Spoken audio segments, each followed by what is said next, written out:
భయంకర్ చాలా సీరియస్ గా ఉన్నామా ఏంటి? కమాన్ మిస్టర్ జగన్ కమాన్. అమావాస్య చంద్రుల అనుకోకుండా వచ్చావేమిటి? పుండమి వెన్నెల్లాయలకి పోవాల్సిన నా బ్రతుకు అమావాస్య సిక్కట్లా అలమటిస్తుంది. అందుకనే నీ దగ్గరకు వచ్చా. ఏమిటి జగన్ పూల రంగల్లా తిరుగుతున్నావు? గుమ్మలతో సరసాలు ఆడుకుంటూ సరదాగా గడిపేస్తున్నావు. నువ్వు చెప్పేది గతం, ప్రస్తుతం నా పరిస్థితి దిగజారిపోయింది. ఈ నగరంలో అతి పెద్ద వ్యాపారస్తుడు నువ్వు. అలాంటిది నువ్వు ఇలా మాట్లాడడం నాకు చాలా ఆశ్చర్యంగా ఉంది. కేవలం ఒక కార్డే నా బిజినెస్ ని దెబ్బ కొట్టింది. 3 గ్లాసులు 6 సీసాలుగా ఉన్న నా పరిస్థితి 3 నెలల్లో ముక్కలైపోయింది.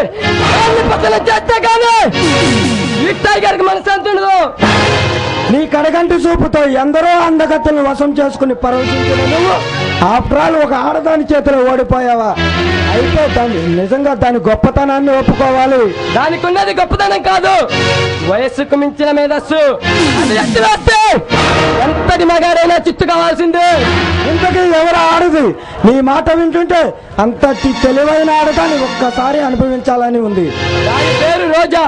20 ఏళ్ల వయసులోనే 60 ఏళ్ల అనుభవాన్ని నింపుకుని వ్యాపార ప్రపంచాన్ని చిటికెనల మీద నడిపిస్తూ వాణిజ్య సామ్రాజ్యానికి మగతోళ్ళని మహారాణిగా పరిపాలిస్తుంది. ఇక చెప్పొద్దు, దాని సంగతి నేను చూసుకుంటాను. దాన్ని ఒక్కసారి అనుభవిస్తే 100 జన్మలో సరిపడే ఆనందం దక్కుతుంది నాకు. అదే కోపంగా చూస్తే పగవాడి బతుకు మండిపోతుంది, పాపంగా చూస్తే మగవాడి బతుకు పండిపోతుంది. అందానికి అప్సరస, అందానికి పగరబోతు. ఆల్ రైట్, దాని సంగతి నువ్వు నిశ్చంతగా మర్చిపోయి ఉండు. దాన్ని నీ దారికి అడ్డు రాకుండా చూస్తాను. అసలు ఈ భూమి మీదే లేకుండా చేస్తాను. నువ్వు ఆ పని చేస్తే జీవితాంతం నీకు రుణపడి ఉంటాను. కారణాలు చేసి బ్రతికే మనకు రుణాలు ఏమిటి? హాయిగా వెళ్ళి ముందు కొట్టి మజా చేసుకో.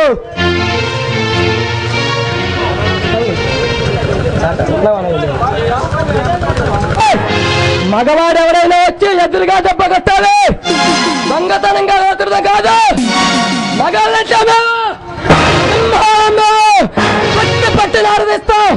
మగాడు ఎవరైనారంటే ఏడ కూర్చొని చెప్పలే, కొమరంపులే, అరపాల ఉమావాసు, చక్కపాల పులి పెట్ట, చోడు చట్ట పానకాలరావు గారు, పులిపాలెం పెబ్బలే, బాబు గారు, చిట్టు వెనకాల కొత్త కాదు.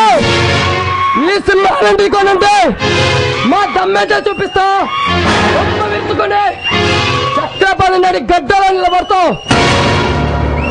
దమ్ముందా? చూస్తున్నావా?